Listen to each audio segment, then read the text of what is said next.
সোনা দীপাকে জিজ্ঞেস করে, চারুর এই অবস্থা কি করে হলো? দীপা বলে, প্লেন ক্রাশ হয়ে চারু ওর বাবা মাকে হারিয়েছে। কথা শুনে সোনা বলে, এই সব কিছু আপনার জন্য হয়েছে। এই বলে দীপাকে অপমান করে।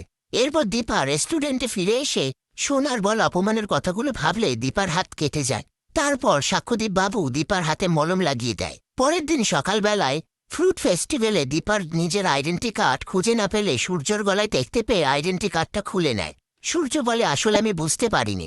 এরপর দীপা যেতে গিয়ে পায়ে চোট পেলে সাক্ষ্যদীপ বাবু দীপার কেয়ার করে। সেটা দেখে সূর্যর মনে মনে রাগ হয়। এরপর সূর্য গয়নার লকারের চাবি জয়ের হাতে দিয়ে বলে, আমি তোকে ভরসা করে চাবিটা দিলাম, তুই গয়নাগুলো লকারে রেখে দিস।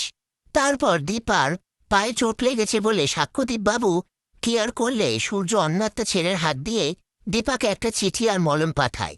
এরপর সেই গুন্ডাগুলো এসে জয়কে টাকার জন্য থ্রেট করে যায়। জয় কোনো উপায় না পেয়ে সব থেকে দামি নেকলেসটা চুরি করে। তারপর দীপা জয়ের চোখ মুখ অন্যরকম দেখে বলে, তুমি এখানে বসো, আমি তোমার জন্য খাবার আনছি। এই বলে খাবার নিয়ে এসে জয়ের হাতে দিয়ে সেখান থেকে চলে যায়।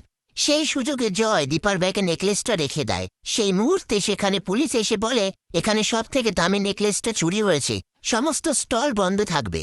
এরপর একে একে সবাইকে সার্চ করা হয়। তারপর দীপার ব্যাগ থেকে সেই নেকলেসটা বেরোয়। সেটা দেখে দীপা বলে, আমি চুরি করিনি।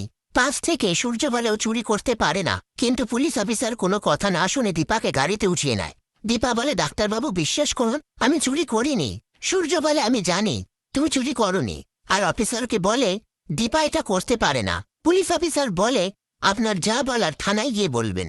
এরপর সূর্য গাড়ির পেছনে ছুটতে গিয়ে রাস্তায় পড়ে যায়।